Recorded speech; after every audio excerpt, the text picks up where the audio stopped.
అందరికీ నమస్కారం.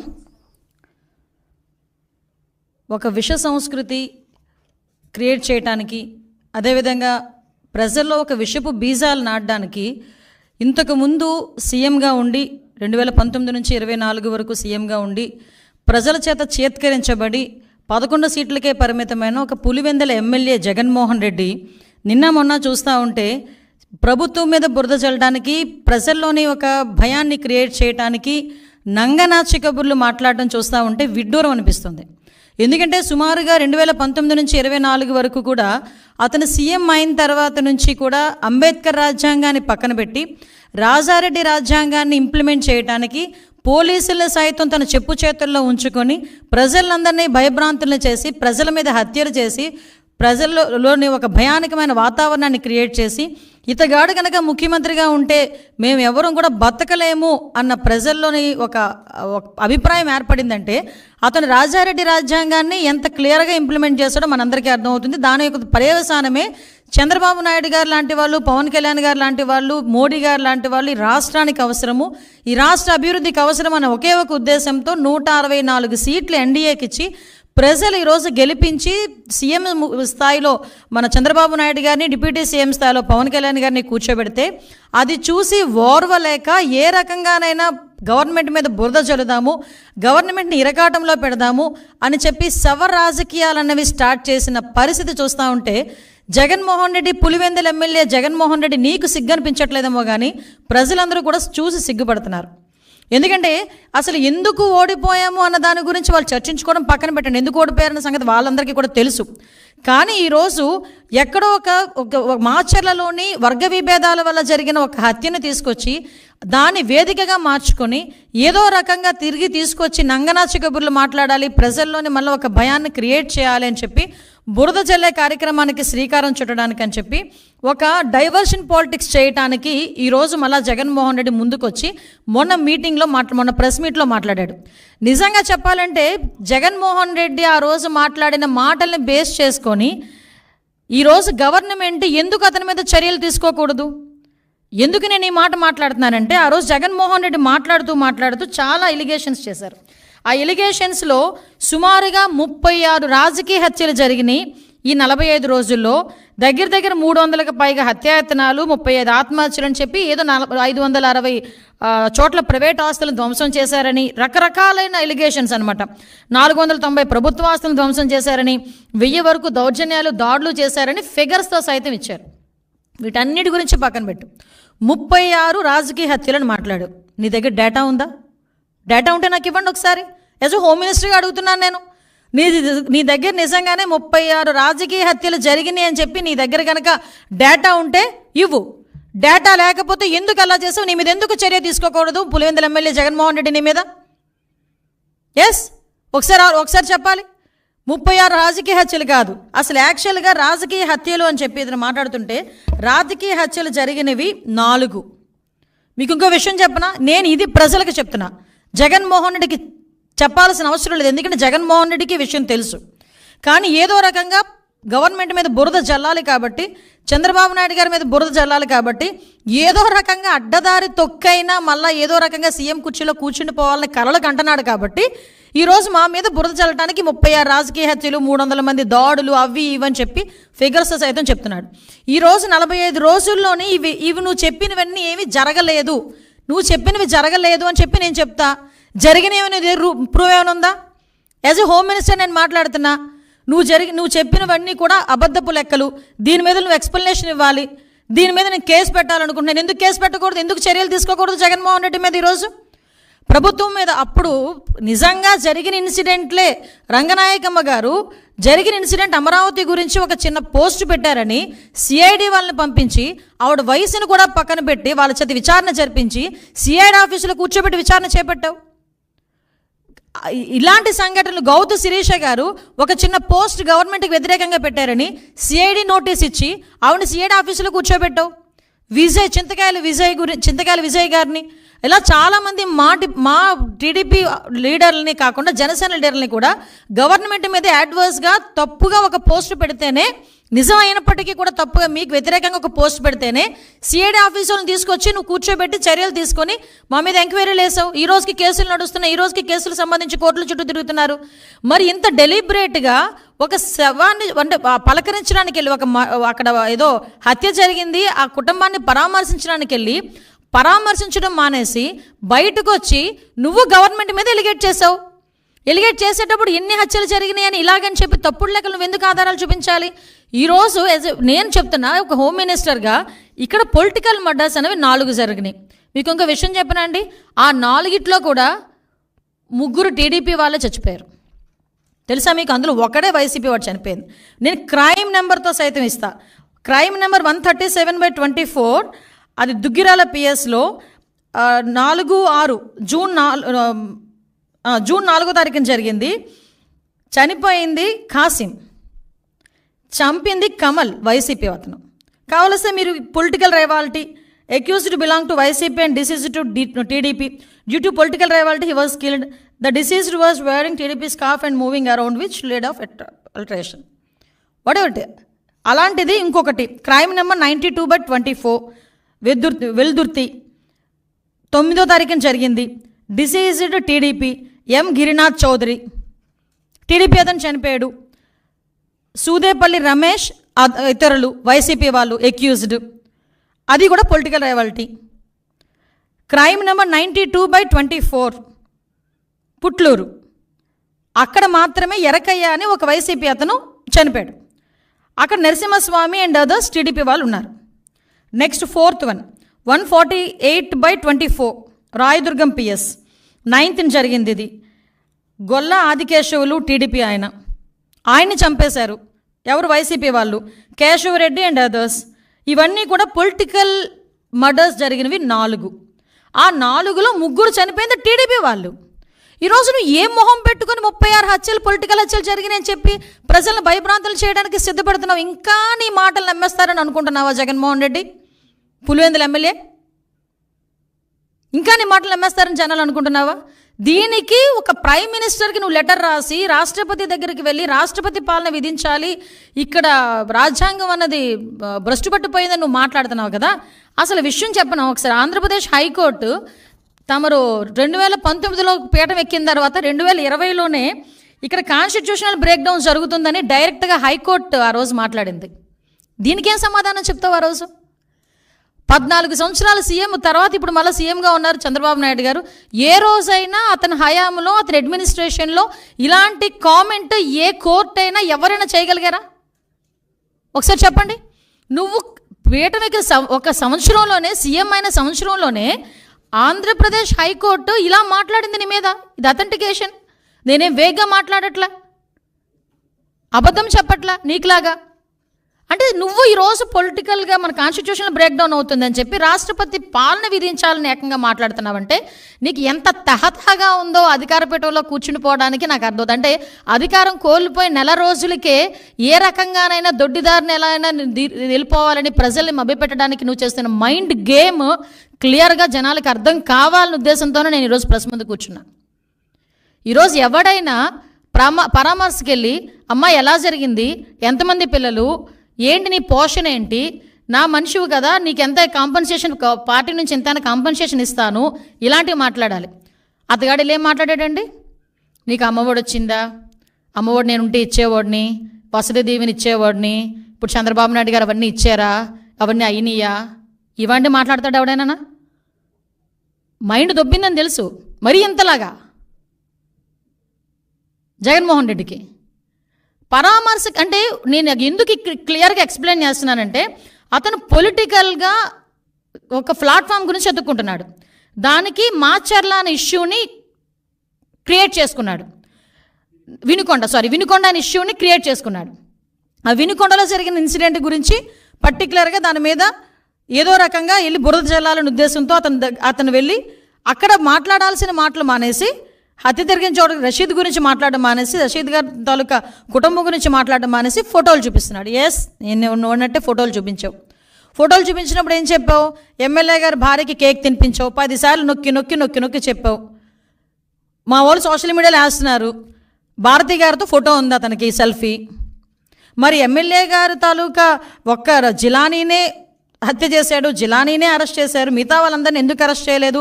ఇతనితో ఇంతమంది ఫోటోల్లో ఉన్నారు అని నువ్వు అన్నప్పుడు భారతి గారిని కూడా అరెస్ట్ చేయాలా? నిన్ను కూడా అరెస్ట్ చేయాలి, ఎందుకంటే నీతో కూడా సెల్ఫీ ఉంది. నేను చూపించమంటే చూపిస్తా. భారతి గారితో సెల్ఫీ ఉంది, ఎందుకంటే ఇంతకుముందు మీ పార్టీలో చాలా యాక్టివ్ పార్టిసిపెంట్ కదా.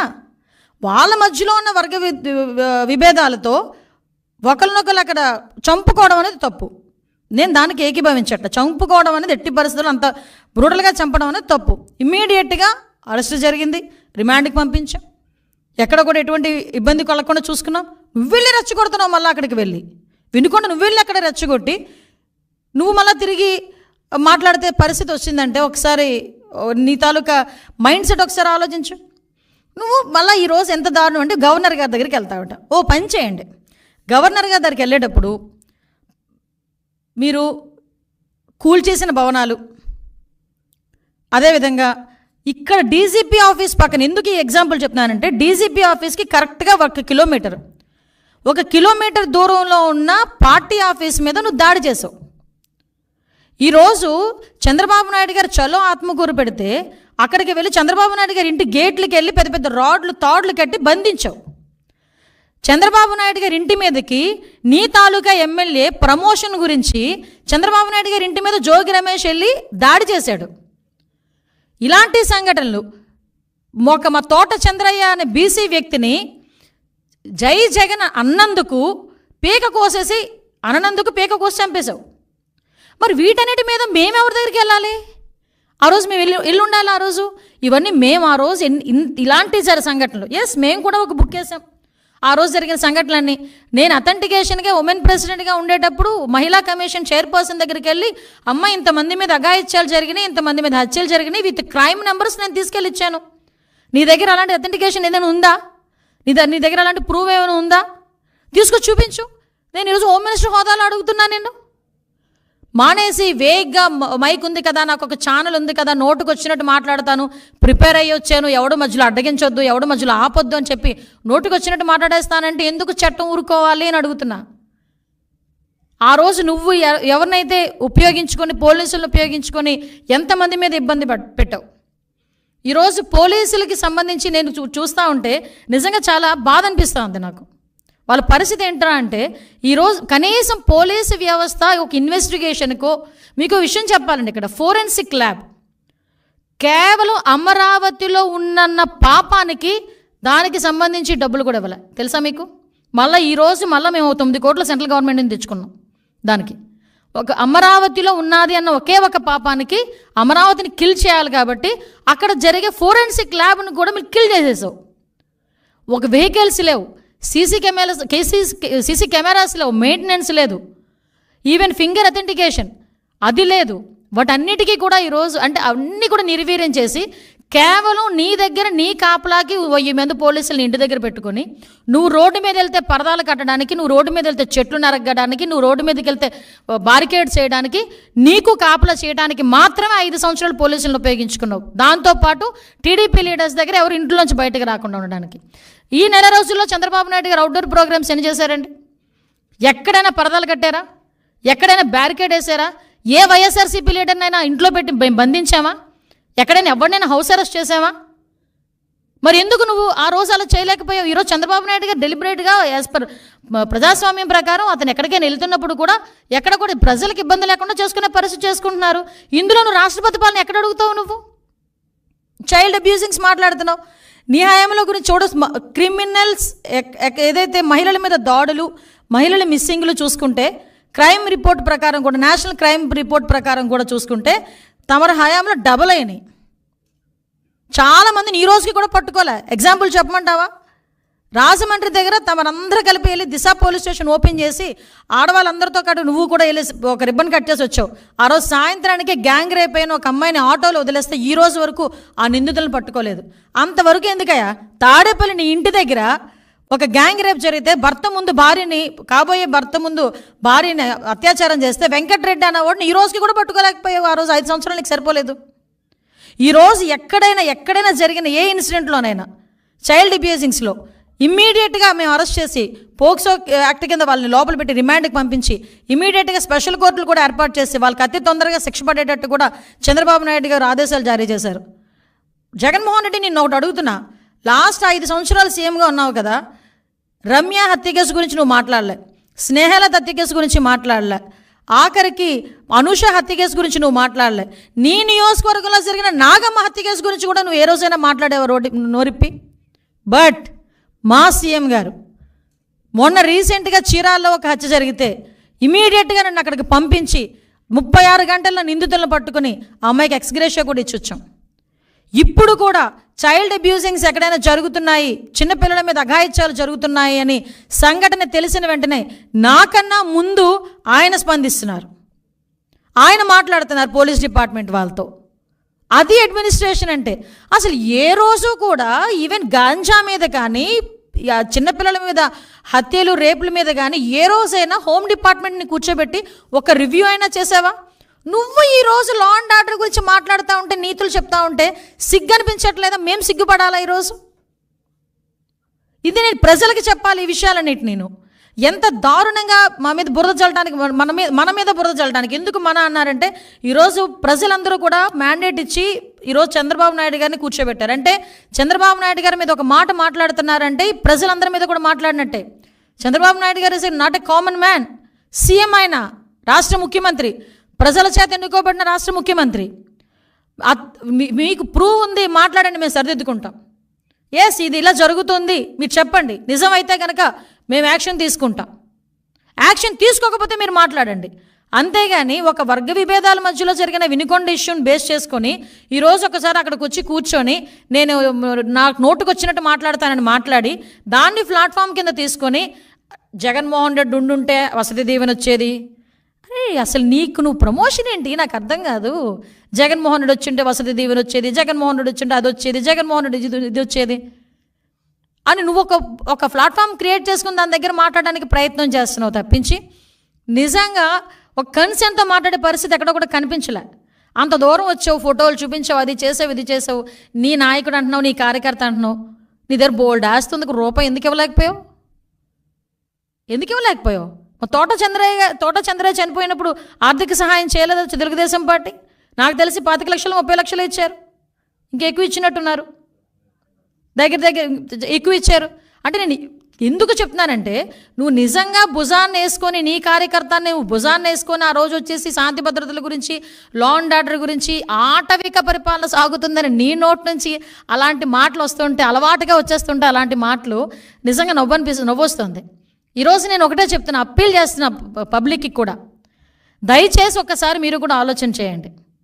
ఒక రాక్షసుడు, ఒక సైకో పరిపాలన చేసిన వ్యక్తి, సొంత సీఎం కుర్చీలో కూర్చోవటానికి సొంత బాబాయిని కూడా హత్య చేయించిన వ్యక్తి, సీఎం కుర్చీలో కూర్చోవటానికి ఒక దళిత యువకుడిని కోడికత్తి నెపంతో, కోడికత్తి శ్రీను, ఆ కోడికత్తి నెపంతో ఒక హత్య కావాలని అతని మీద హత్యా ప్రయత్నం చేయించుకొని 5 సంవత్సరాలు కూర్చున్న వ్యక్తి, కనీసం అతన్ని విడిపించడానికి ఏదో ఒక్కరోజు కోర్టుకి వెళ్ళినా కూడా అతనికి బెయిల్ వస్తుందంటే 5 సంవత్సరాలు కూడా బెయిల్ రాకుండా చేసిన వ్యక్తి ఈరోజు మన దగ్గరకు వచ్చి నీతులు చెప్తున్నాడు. మళ్ళీ సీఎం కుర్చీలో కూర్చోడానికి గులకరాయి వేషాలు వేశాడు. అవన్నీ కూడా ప్రజలకు తెలిసినాయి. అఫ్కోర్స్ అదృష్టం కొద్దీ అది ఎవరు కూడా నమ్మలేదు. ఒక సొంత బాబాయిని హత్య చేసినప్పుడు హత్య చేయించిన వ్యక్తిని అవినాష్ రెడ్డిని ఈ తప్పు చేసుండకపోవచ్చు, నాకు తెలిసి చేసుండకపోవచ్చు అని ఒక వ్యక్తిని, అనుమానాస్పదంలో ఉన్న ఒక వ్యక్తి గురించి ఒక సీఎం పొజిషన్లోని ఒక స్టేట్మెంట్ ఇవ్వగలిగాడంటే అతని తాలూకా సైకో నేచర్ ఒకసారి ఆలోచించండి. అలాంటి వ్యక్తి సొంత చెల్లి ఈరోజు నాకు న్యాయం చేయండి అని వివేకానంద రెడ్డి సొంత బాబాయ్ హత్య చేస్తే న్యాయం చేయండి అంటే 5 సంవత్సరాల్లో కనీసం ఒక స్టెప్ ఫార్వర్డ్ అవ్వలే. పాపం ఆ అమ్మాయి బయటకు వచ్చి, పాప సునీతమ్మ బయటకు వచ్చి మళ్ళీ సిబిఐ ఎంక్వైరీ వేసుకొని ఢిల్లీ చుట్టూ తిరిగి నాకు ప్రాణాపాయం ఉంది, నన్ను రక్షించండి మొర్రో అని ఢిల్లీ నడివీధుల్లో నీ రక్తం పంచుపుట్టుకుని ఒక సొంత చెల్లి మాట్లాడింది. నువ్వు ఈరోజు ఆటవిక పరిపాలన గురించోనో లేకపోతే ఇలాంటి మాటలు మాట్లాడి లా అండ్ ఆర్డర్ గురించి 45 రోజులకే స్టేట్మెంట్లు ఇస్తున్నావు, ఢిల్లీలోకి వెళ్ళి కూర్చొని ధర్నా చేస్తున్నావు. ఎస్ రా, నేను వస్తాను ఢిల్లీ. నువ్వేం చేసావు 5 సంవత్సరాల్లో, నీ 45 రోజుల్లో మేమేం చేసావు మేము చెప్పుకుంటాం. అప్పుడు వివేకానంద రెడ్డి హత్య గురించి చెప్పానంటే ఢిల్లీలో కూర్చొని ఈరోజు ఎంతమంది ఆత్మహత్యలు జరిగినాయి, ఎంతమంది హత్యలు జరిగినాయి, మా వాళ్ళ మీద ఎంతమంది మీద అఘాయిత్యాలు జరిగినాయి, టీడీపీ వాళ్ళ మీద, టీడీపీ ఆఫీస్ మీద దాడి జరిగింది, దాని గురించి మాట్లాడమనండి. సీఎం చంద్రబాబు నాయుడు గారి ఇంటి మీద, ఎక్స్-సీఎంగా ఉండేటప్పుడు చంద్రబాబు నాయుడు గారి ఇంటి మీద దాడి జరిగింది, దాని గురించి మాట్లాడమనండి. చంద్రబాబు నాయుడు గారు అమరావతి చూడడానికి వెళ్తే రాళ్ళు విసిరితే భావస్వేచ్ఛ ప్రకటన ఆ రోజు. ఈరోజు ఆటవిక పరిపాలన. మేము ఎవరి మీద రాళ్ళు వేసామా? ఎవరి మీదనా? నువ్వు ఎప్పుడైనా రోడ్డు మీదకి వచ్చావు, నేను మాచెల్లు వినుకొని వెళ్ళావు, నీకెవరిని అడిగించారా? ఆఖరికి మొన్న ఎవరిని ఆ పిన్నెళ్ళి అతన్ని తీసుకెళ్ళి పరామర్శించడానికి జైలుకి వెళ్ళావు, ఎవరిని అడిగించారా? ఇంతకు ముందు ఒకసారి గుర్తు చేసుకో యా బాబు, పులివెందుల ఎమ్మెల్యే, ఇంతకుముందు ఒకసారి గుర్తు తెచ్చుకో ఒకసారి.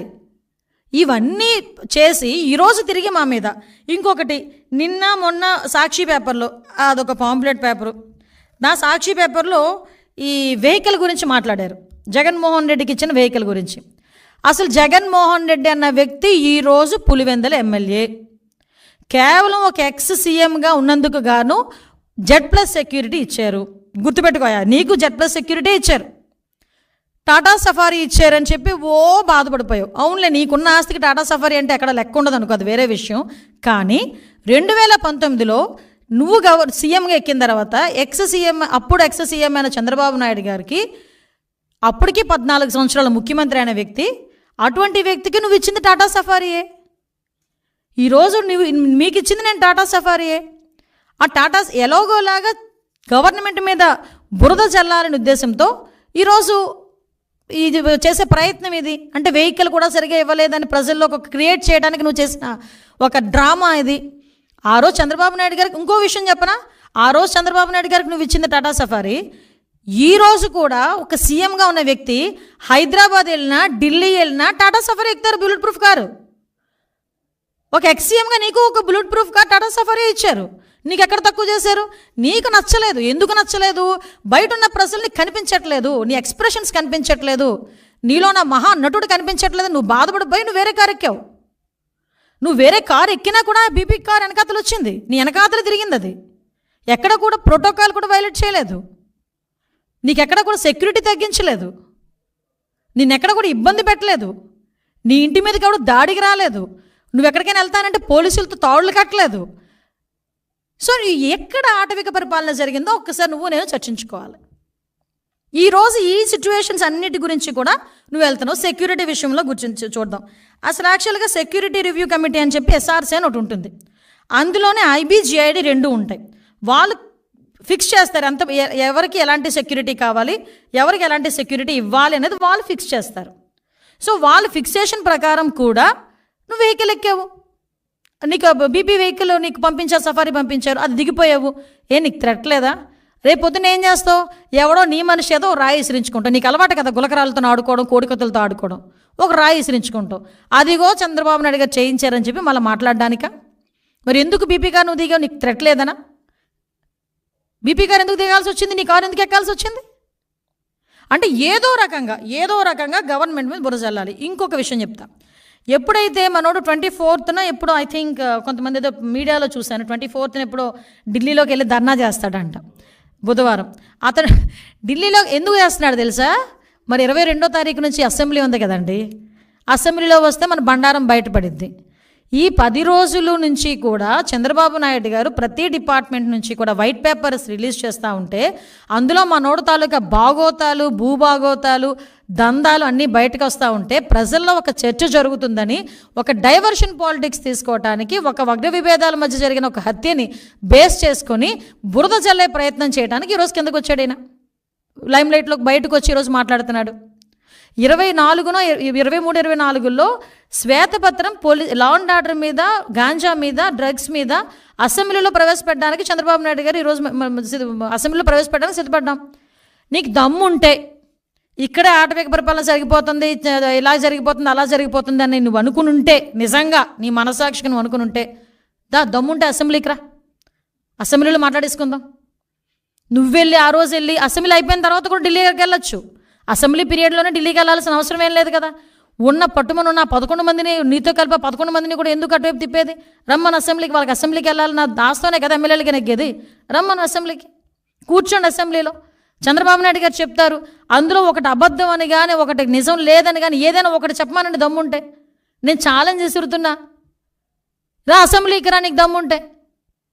ఈరోజు నీ మీద నువ్వు ఇన్ని అబద్ధాలు మాట్లాడుతుంటే నేను ఒకటే అడుగుతున్నా, అక్కడ జగన్మోహన్ రెడ్డి అవనేయండి, వేరేవాడు ఎవడైనా అవనేయండి, గవర్నమెంట్ మీద తప్పుడు ఆరోపణలు చేస్తే కేసులు పెట్టడానికి కూడా వెనుకాడం, చట్టపరమైన చర్యలు తీసుకోవడానికి కూడా ఎట్టి పరిస్థితులను వెనుకాడం. ఎవడైనా సరే, అక్కడ జగన్మోహన్ రెడ్డి, పులివెందుల ఎమ్మెల్యే జగన్మోహన్ రెడ్డి ఉన్నాడా, సమ్ ఎక్స్ ఉన్నాడా మాకు అనవసరం. ఎందుకు ఒకటే చెప్తున్నా, RRR గారు ఉన్నారండి, రఘురామకృష్ణరాజు గారు, ఎందుకు ఆ రోజు నువ్వు తీసుకెళ్ళి కొట్టించి చంపించేద్దామని కూడా ఆలోచన చేసి రకరకాలైన విన్యాసాలు చేసి అతను తీసుకెళ్ళి అరెస్ట్ చేసావు? ఒక ఎంపీని, సిట్టింగ్ ఎంపీని. TV5 మూర్తి గారు ఉన్నారు, ఆయన మీద ఎందుకు రాజద్రోహం కేసు పెట్టావు? అసలు రాజద్రోహం కేసు అన్నదే లేదు. అసలు యాక్చువల్గా రాజద్రోహం కేసు అనేది నువ్వు చెప్పినట్టు నువ్వు పెట్టినట్టు ఉంటే కనుక ఫస్ట్ ఈరోజు కేసు బుక్ చేయబోయేది రాజద్రోహం కేసు నీ మీదే ఫస్ట్ బుక్ చేయబోయేది. ఆ రోజు ప్రతి ఒక్కరి నోళ్ళు నొక్కి డిపార్ట్మెంట్ని తొత్తుల కింద వాడుకొని ఈరోజు తిరిగి చంద్రబాబు నాయుడు గారి మీద, ఎన్డీఏ కూటమి మీద బురద చల్లి నేను గవర్నర్ దగ్గరికి వెళ్తాను, గవర్నర్ గారి దగ్గరికి ఇవన్నీ కాదు నేను కొన్ని ఇస్తాను. నాగమ్మ హత్య కేసు గురించి ఏమైందో చెప్పు. నాగమ్మ ఫ్యామిలీ దగ్గరికి వెళ్ళగలిగావా? పులివెందెల్లో నాగమ్మని హత్య చేశారు, ఎందుకు నీ కోట్లు వేసిందే కదా పాప నాగమ్మ, కనీసం ఇంటికైనా వెళ్ళగలిగావా? పోనీ సీఎం స్థాయిలో వెళ్ళలేకపోయావు, మరి మొన్ననే వెళ్ళలేకపోయావా? ఒక్కళ్ళ గురించి మాట్లాడలేక, ఒక్కళ్ళ గురించి ఏంటది దానికి కనికరం చూపించకుండా, కన్సర్న్ చూపించకుండా ఈరోజు రాజకీయంగా ఏదో రకంగా బురద చల్దామని నోటికి వచ్చినట్టు మాట్లాడుతున్నాం. మేము ఒకటే చెప్తున్నా, ఈరోజు గాంజా విషయంలో మొన్న మన వినుకొండ ఇష్యూలో కూడా వాళ్ళ ఎక్స్ఎమ్మెల్యే చెప్పాడు గాంజాయి మత్తులో చంపాడని. ఈరోజు జరుగుతున్న ప్రతి ఇన్సిడెంట్కి వెనకాతల గంజా అన్నది బేస్ అయిపోయింది. ఆ 5 సంవత్సరాల కాలంలో గంజాయిని అనకూడదు కానీ ఒక రాష్ట్ర పండుగ పండించారు వీళ్ళు. విపరీతంగా విచ్చలవిడితనం పెరిగిపోయింది. ఒకసారి మొన్న ఎప్పుడో బయటకు వచ్చి అంటాడు విషపు బీజాలు ఏదో సంథింగ్ విషపు బీజాలు నాటుతున్నారని ఏదో మాట్లాడాడు. అరే ఆల్రెడీ నువ్వు నాటేసావు విషపు బీజాలు, 5 సంవత్సరాలకి 5 సంవత్సరాల ముందే నువ్వు నాటేసావు విషపు బీజాలు లాస్ట్ 5 ఇయర్స్లో. దాని తాలూకు అవశేషాలు ఇప్పుడు కొన్ని బయటపడుతున్నాయి. వాటిని ప్రక్షాళన చేసుకోవాల్సిన బాధ్యత మా మీద ఉంది. డిపార్ట్మెంట్ కూడా ప్రస్తుతం వరకు ఏమైపోయిందంటే, ఇంతవరకు డిపార్ట్మెంట్ కూడా కొంతమంది ఇప్పటికీ పరదాలు కట్టడానికి బారికేడ్లు వేయడం పరిస్థితి అయిపోయింది. అది కాదు, వాళ్ళు కూడా రంగంలో దిగుతున్నారు డిపార్ట్మెంట్ వాళ్ళందరూ. ఎస్పీల గురించి ఎంత ధైర్యం ఉంటే ఎస్పీల గురించి పేర్లు పెట్టి మాట్లాడతాడండి. ఆవిడ రెడ్డెడ్ మంచోడట, తర్వాత వచ్చిన శ్రీనివాస్ మంచోడు కాదంట ఆ పల్నాడు ఎస్పీల గురించి. అంటే ఇక్కడ ఎంత విషయాన్ని కక్కాలని చూస్తున్నాడో ప్రజలందరూ కూడా అర్థం చేసుకోవాలి. దయచేసి ఒకటే చెప్తున్నానండి, ఈరోజు రాజారెడ్డి రాజ్యాంగాన్ని ఆ రోజు అమలుపరిచి ఈరోజు చంద్రబాబు నాయుడు గారు యాజ్ పర్ రూల్ ప్రకారం వెళ్తూ ఉంటే మాట్లాడుతున్నాడు. సంక్షేమ కార్యక్రమాలు అమలు చేయలేదు, దానికి వేరే ప్లాట్ఫామ్ ఉంది, వేరే రకంగా మాట్లాడుకోవచ్చు. అది ఇది ఎందుకు రెండు కలిపేసి నాన్న రచ్చ చేసేసి ఏదో రకంగా నీ ఫ్రస్ట్రేషన్ అందరూ బయటపడేసుకుంటాం. నేను మాత్రం ఒకటే చెప్తున్నానండి, ఎవరైనా సరే గవర్నమెంట్కి వ్యతిరేకంగా కాదు, గవర్నమెంట్ని టార్గెట్ చేస్తూ తప్పుడు సమాచారాలతో మాట్లాడితే గనక అది జగన్మోహన్ రెడ్డి అవనేయండి, ఏ రెడ్డి అవనేయండి, ఎవడైనా అవనేయండి, చట్టపరమైన చర్యలు తీసుకోబడతాయి. చట్టపరంగా వాళ్ళ మీద చర్యలు తీసుకుంటామని క్లియర్గా మాత్రం చెప్తున్నాం.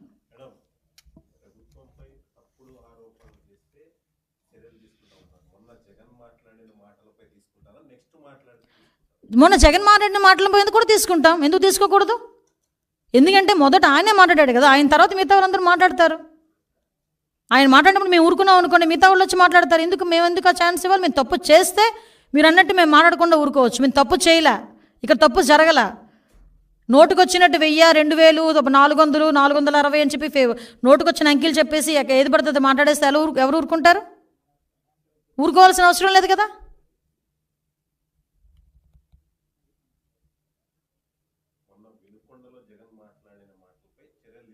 తీసుకోవాలి, తీసుకుంటాం, డెఫినెట్గా తీసుకుంటాం.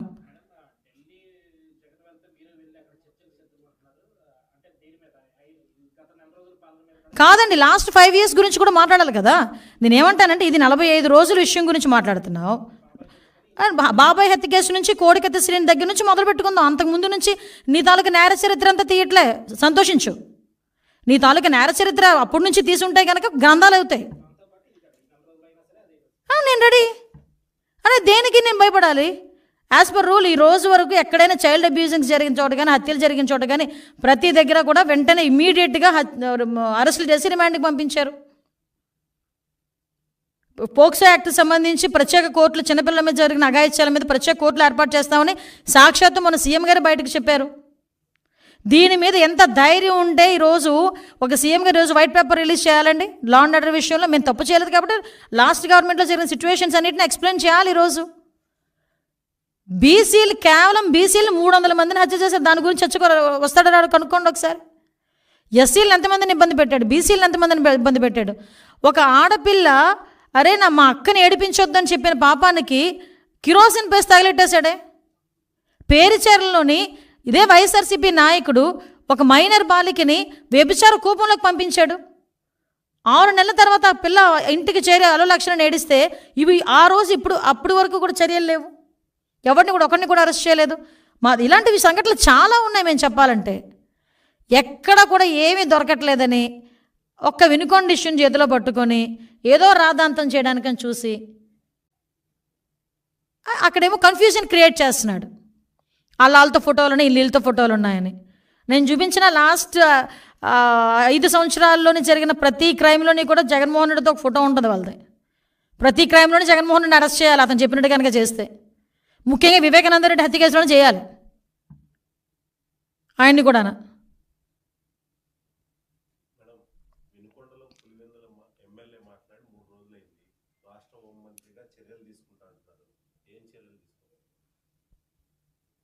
యాజ్ పర్ రూల్ చట్టం ఏ రకంగా అయితే మీకు 153 అని చెప్పి ఒక సెక్షన్ ఉంది, దాని ప్రకారం కానీ ఇంకా మేము కూడా లీగాలిటీ, ఎందుకంటే ప్రజలకు తెలియజెప్పాలి. అరే మీరు మాట్లాడుతున్న విషయంలో ప్రూవ్ ఉంటే నిజమైతే మాట్లాడచ్చు, నిజం కాకుండా బురద జల్లే ప్రయత్నం చేస్తే కనుక ఎలాంటి వాడికైనా చర్యలు తప్పవు అన్న ఇండికేషన్ అయితే డెఫినెట్గా వెళ్ళాలి పబ్లిక్కి, ముఖ్యంగా మా పార్టీ వాళ్ళకి. కాబట్టే వాళ్ళ మీద ఎటువంటి చర్యలు తీసుకుంటాం. పోలీస్ డిపార్ట్మెంట్ వాళ్ళు ఆ పనిలోనే ఉన్నారు.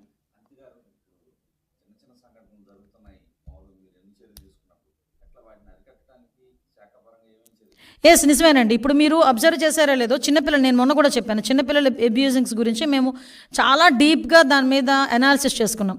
అనాలిసిస్ చేసుకుంటే ఫర్ ఎగ్జాంపుల్ ఒక 10 సంఘటనలు జరిగినాయి అనుకోండి, 10 సంఘటనల్లోని కూడా 10 సంఘటనలు కూడా నియర్ బై పక్కింటి వాళ్ళు కానీ, వాళ్ళతో బాగా క్లోజ్ అసోసియేషన్లో ఉన్న వాళ్ళు కానీ, వాళ్ళ తాతలు వరసలు వాళ్ళ రిలేషన్స్ కానీ వాళ్ళే ఎక్కువగా ఇలాంటి అఘాయిత్యాలకి పాల్పడడం ఒక ఎత్తు అయితే, ఎక్కువ మేజర్గా కల్తీ మద్యం తాగి మద్యం మత్తులోని గంజాయి మత్తులోని మాత్రమే ఇలాంటి సంఘటనలు జరుగుతున్నాయి. సో దాన్ని ఏ విధంగా అరికట్టాలి, దాన్ని ఏ విధంగా అవేర్నెస్ క్రియేట్ చేయాలనే ఉద్దేశంతో లాస్ట్ టైం చెప్పాము నార్కోటిక్ టాస్క్ ఫోర్స్ గంజాయి విషయంలోని మేము ఏర్పాటు చేస్తున్నాం.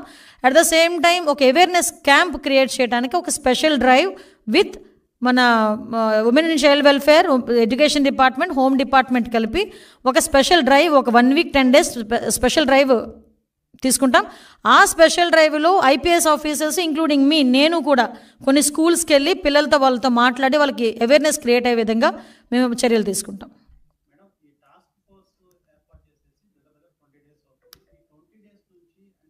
టాస్క్ ఫోర్స్ ఇంకా ఏర్పాటు చేయలేదండి. టాస్క్ ఫోర్స్ ఏర్పాటు చేస్తామని చెప్పాము.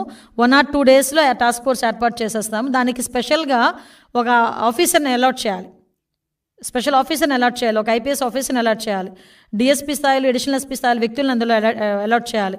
దీనికి ఒక లీగాలిటీ ప్రకారం చేయాలి కాబట్టి దానికి ఒక టైం తీసుకుంటున్నాం అంతే. అది డెఫినెట్గా జరుగుతుంది. At the same time within 1 week 4-5 డేస్లో 2 డేస్లో టోల్ ఫ్రీ నెంబర్ వస్తుంది. దానికి ఇంటర్నల్గా ఇక్కడ మనకి బిఎస్ఎన్ఎల్ కానీ దేనికైనా టైప్ చేయాలి. ఓవరాల్గా టోల్ ఫ్రీ నెంబర్ కూడా ఒక 4-5 డేస్లో టోల్ ఫ్రీ నెంబర్ కూడా ఇస్తాం. డీజీ స్థాయి అధికారి, అడిషనల్ డీజీ స్థాయి అధికారి వస్తారు, ఒక ఐజీ స్థాయి అధికారి వస్తారు.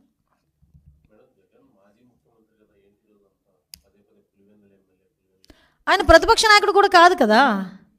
సో నేను ఎందుకు, ఆయన ఎమ్మెల్యేనే కదా ఇప్పుడు, అందుకే ఎమ్మెల్యే అన్నాను. ఇప్పుడు చంద్రబాబు నాయుడు గారు ముఖ్యమంత్రి అండి, చంద్రబాబు నాయుడు గారు ముఖ్యమంత్రి అంటాం కానీ ఆయన ఎప్పుడు అప్పుడు మాజీ మధ్యలో లేరు కదా, మాజీ ముఖ్యమంత్రి అనం కదా. ఇప్పుడు ఏ డిజిగ్నేషను అదే కదా. ఇప్పుడు నన్ను హోమ్ మినిస్టర్ అంటారు కానీ మాజీ ఎమ్మెల్యే అంటారు కదా. అలాగే నేను చెప్పాను అంతే. ఆయన ప్రతిపక్ష నాయకుడు కాదు, ప్రస్తుతం MLA, Pulivendula MLA. Any doubt?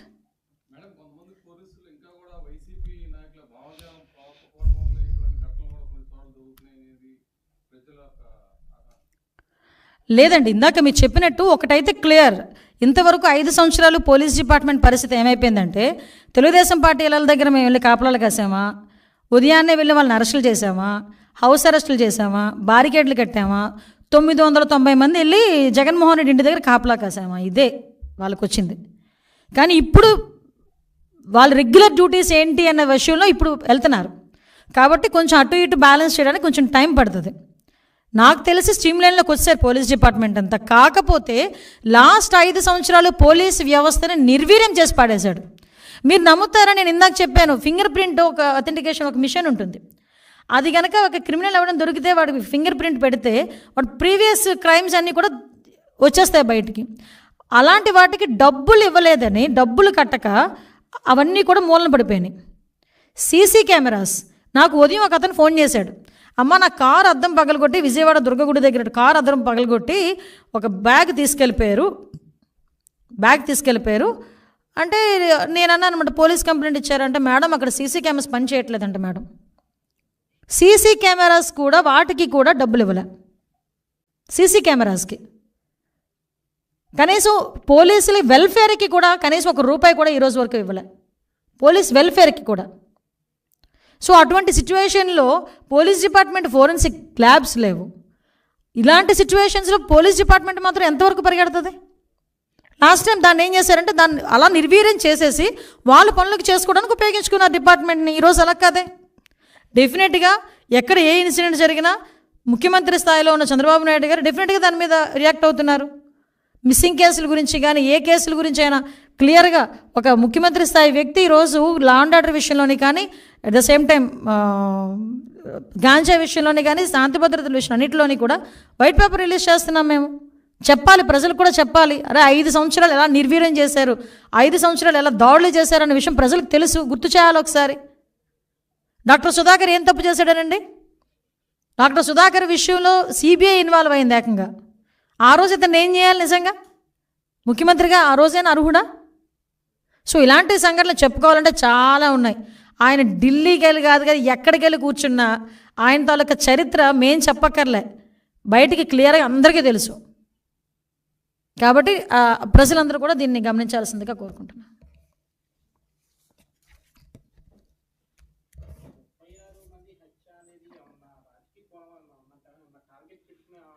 లేదండి, ఆయన నోటుకు వచ్చింది మాట్లాడాడు. ముందు 31 అన్నాడు. మనం అంత బుర్రలేదు, ఏదో నోటుకు వచ్చి మాట్లాడేసి బుర్ర అంటించేద్దాం, తర్వాత వాళ్ళే కొడుకుంటారు అనే ఫీలింగ్లో ఉంటాడు జగన్మోహన్ రెడ్డి ఇప్పుడు కూడా. ముందు 31 అన్నాడు, క్లియర్గా చూడండి. అది వెనకాత నుంచి కాదు 36 అని ఎవరు ఇంటి ఇచ్చారు. 36 అన్నాడు. 36 రాజకీయ హత్యలు అంట. చెప్పనండి ఎక్కడ రాజకీయ హత్యలు ఏమి ఉన్నాయి?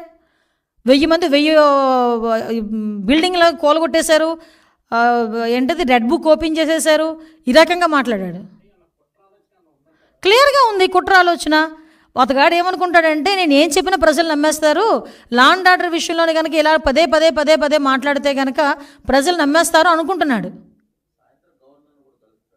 నేను చెప్తున్నాను కదండి, గవర్నర్ని కాదు రాష్ట్రపతి గారిని కలిసేటప్పుడు కూడా ఒకటే విజ్ఞప్తి చేస్తున్నా పులివెందుల ఎమ్మెల్యేకి, అయ్యా వివేకానంద రెడ్డి హత్య గురించి అందరి గురించి ఎందుకు, మీ బాబాయ్ సొంత హత్య గురించి ఏదో కనుక్కో ఒకసారి వెళ్ళి గవర్నర్ గారి దగ్గరికి వెళ్ళి. నేను కాదని చెప్పట్లే, వెళ్ళి లాస్ట్ 5 సంవత్సరాల్లో జరిగిన సంఘటనల గురించి కూడా మాట్లాడు, నీ హయాంలో జరిగిన క్రైమ్ గురించి కూడా మాట్లాడు. ఒక వర్గ విభేదాల వల్ల జరిగిన హత్యను తీసుకొచ్చి రాజకీయ కోణం పెట్టించి టీడీపీ వైఎస్ఆర్సీపీ అని చెప్పి ముద్రేసి దాన్ని బేస్ చేసుకొని ఈరోజు శాంతి భద్రతలు కరువైపోయాయని చెప్పి మాట్లాడి గవర్నర్ గారి దగ్గరికి, ప్రధానమంత్రి దగ్గరికి, రాష్ట్రపతి దగ్గరికి వెళ్తున్నారంటే ఒక్కసారి ఆలోచన చేసుకోవాలి. డీసీపీ ఆఫీస్ పక్కన ఉంచుకొని ఈ టీడీపీ ఆఫీస్ మీద పెడతారంట. పట్టాభి గారి ఇంటికి వెళ్ళి ధ్వంసం చేస్తారు, పట్టాభి గారి ఇల్లు ధ్వంసం చేస్తారు, మా తెలుగుదేశం పార్టీ వాళ్ళ మీద దాడులు చేస్తారు, కొడతారు, చంపుతారు, ఇవన్నీ చేశారు. వీళ్ళు వెళ్ళి ఈరోజు ఏదో నంగనాచాశాలు వేస్తారంటే ఎవరు ఊరుకుంటారండి? ఎస్, ఎగ్జాక్ట్లీ అదే కుట్ర.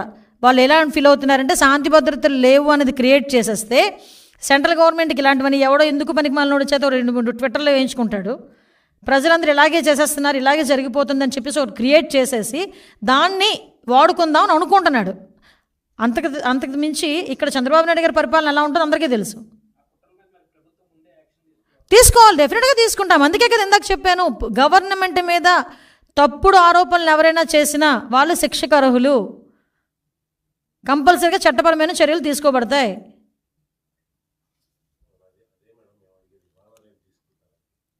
ఎప్పుడైనా జరగచ్చు.